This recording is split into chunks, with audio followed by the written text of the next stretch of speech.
Everyone talks about AI as if it were just another gadget, another app, another tool. But have you ever wondered if that story hides a far stranger truth? It is seen as a calculator on steroids, a search engine with a smoother interface, a clever servant that obeys the commands of its master. But what if this is fundamentally misguided? What if AI is not merely reshaping our external world of work, communication and productivity, but is silently reaching into the hidden chambers of our inner life, bending the very structure of the human psyche? What if the greatest transformation AI brings is not to the factory, the office, or the economy, but to the fragile and uncharted terrain of thought, imagination, and desire? The human mind has always been porous, absorbing myths, ideologies, technologies, and languages. Each invention, the printing press, the steam engine, the internet has altered not only what we do, but also how we think, dream, and feel. Yet none of these revolutions had the intimate quality of AI. Unlike machines that extend the arm or the eye, AI extends something far more dangerous, the voice of the mind itself.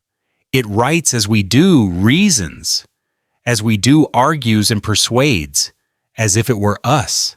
And in this mimicry lies a mirror that disorients and seduces. You may think you are consulting a tool, but in reality you are standing before a shadow that knows your patterns, predicts your moves, and whispers back to you with uncanny intimacy. This is not just assistance. It is cohabitation with a presence that learns you. But is that presence neutral? Or does it carry with it the biases, the masks, and the illusions of the collective unconscious that Jung once described? Consider the everyday experience you ask AI to summarize, to generate, to decide. Each time a small fragment of your effort, your patience, your cognitive struggle dissolves. Slowly, without noticing, you outsource not only the burden of work, but also the weight of thought. The result is subtle but radical. The erosion of mental muscles once trained by memory, imagination, and contemplation. If you no longer wrestle with the words of a letter, the design of an idea, or the complexity of a question, you may find yourself drifting into a new state of dependence, a sweetness that conceals captivity. Have you noticed how tempting it is to let AI not only answer, but also choose the form of your question? This is the deeper danger, not that AI will replace us in the market, but that it will infiltrate the sacred silence of our minds, leaving us unable to distinguish what is truly ours from what is fed back to us in algorithmic disguise. In this video, we will walk together into this abyss. We will question whether the self is eroded or enhanced by artificial intelligence. We will see how the ancient battle between ego and shadow takes on a new battlefield in the age of machine consciousness. And we will ask, can we find a path not of rejection or blind worship, but of integration, where technology becomes a servant of individuation, rather than its enemy? Stay with me, for this is not a conversation about gadgets or trends. It is about the survival of authenticity in a world where your own voice may soon echo back to you, filtered through a synthetic mind. To understand how AI is changing the human mind, we must first grasp what the mind itself is. Jung described it as not a fixed entity, but a vast landscape of conscious thoughts illuminated by the ego, surrounded by an ocean of shadow instinct and archetype that lies beneath awareness.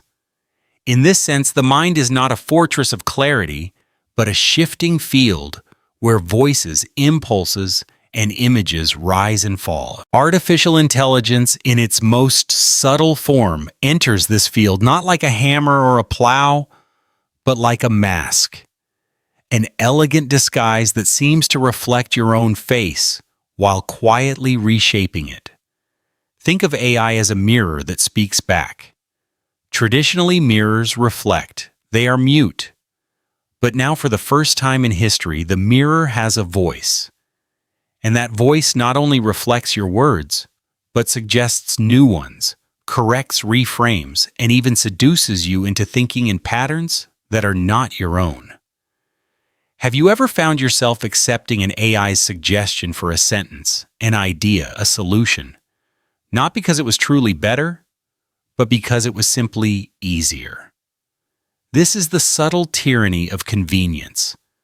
The prison with no visible walls, where freedom is traded for efficiency. Imagine a student writing an essay, a lawyer drafting an argument, a lover composing a message. Once these acts demanded patience, memory, and creativity. They were rituals through which the mind expanded and discovered itself. Now, with AI at hand, the temptation is to skip the struggle and embrace the preformed. But what is lost in the skipping? What muscles atrophy when the weight is never lifted? AI does not erase the possibility of thought, but it redirects it quietly, shaping the paths of least resistance, teaching the mind to accept rather than wrestle. And yet it is not all danger. There is also liberation. For some, AI serves as a lantern in the cave of confusion, illuminating concepts they could not access alone, opening doors to creativity they feared were locked. It can be a collaborator, a dialogue partner, a catalyst for new connections. The metaphor here is powerful AI as the abyss, but also AI as the bridge across it. Nietzsche once warned that when you stare into the abyss stares back. Perhaps now the abyss also answers. The critical question is, are you the master of this dialogue or the servant of it? Consider the workplace a manager who lets AI filter resumes, saves time but risks reducing human uniqueness to a set of patterns and scores. Consider the family a parent who asks AI to generate bedtime stories may delight their child, but slowly loses the intimacy of creative presence. Consider love a person who lets AI craft romantic words may impress, but risks building intimacy on scaffolds not made of their own soul. These are not small matters. They are echoes of a deeper tension between authenticity and illusion. AI, like the unconscious itself, is filled with projections. It shows us what we expect, what we want, what the collective has already encoded. And so when you listen to AI, are you hearing a neutral truth? Or are you listening to the echo chamber of humanity's unexamined biases, the mass psyche disguised as wisdom? In this sense, the danger is not simply that AI thinks for you, but that it makes you believe you are still thinking for yourself when you are not. The mask becomes indistinguishable from the face. If we fail to recognize how AI is altering the structure of our inner life, the consequences will not simply be abstract, they will be existential. The human mind has always depended on struggle as the forge of growth. Jung insisted that individuation, the process of becoming whole, requires confrontation with the shadow, with discomfort, with the chaos of the unknown. But when AI smooths away this friction, when every question is answered instantly, and every doubt is silenced with a neatly packaged response, we risk losing the very tension that makes us human. The result is not enlightenment, but inflation, an ego that feels wiser, sharper, more capable than it truly is. This is the danger of what Nietzsche might call the false light, a glow, that promises knowledge, but blinds us to our own ignorance. Healthy growth requires us to wrestle with uncertainty, yet AI offers certainty at the click of a button. Do you see the trap? We begin to mistake speed for depth information, for wisdom prediction, for truth. In this way, the mind becomes inflated, bloated with easy answers but starved of authentic insight. Consider the difference. The healthy mind is like a tree that grows slowly, roots digging deep into soil through storms and droughts, producing fruit over time. The inflated mind, fed by AI shortcuts, grows like a balloon, large on the surface, fragile at the core, ready to burst at the slightest pressure. Which would you rather trust when life's inevitable storms arrive? This is not theory. This is survival. Relationships, for example, cannot be built on pre-written words. If you outsource vulnerability to AI, you may find yourself living inside a performance, a facade of intimacy that collapses when true emotions are tested. Work, too, loses meaning when the creative struggle is eliminated. Instead of mastery, we are left with dependency. The prison is not outside, but within a prison of convenience, where we voluntarily surrender the painful but necessary path of growth.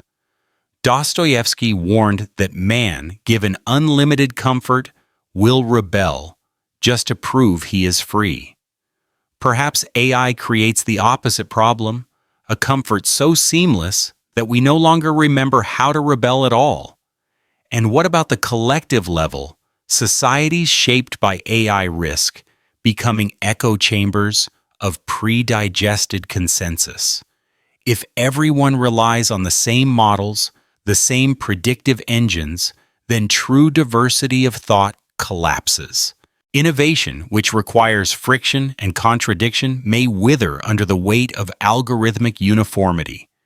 Jung feared the rise of mass man, the individual swallowed by the collective psyche. With AI, this fear takes on a new dimension. Not only are we absorbed into the collective, but the collective itself is automated, amplified, and fed back to us as if it were wisdom. And here lies the deeper cost: freedom versus prison. The free mind accepts uncertainty, wrestles with contradiction, and faces the abyss without guarantees. The imprisoned mind avoids the struggle, choosing instead the comforting lullaby of machine-guided certainty. Which path do you think we are walking today? The urgency is real. Every day you outsource your thought. You risk eroding your ability to stand alone in the silence of your own mind. Jung once wrote, "The world will ask you who you are, and if you do not know, the world will tell you."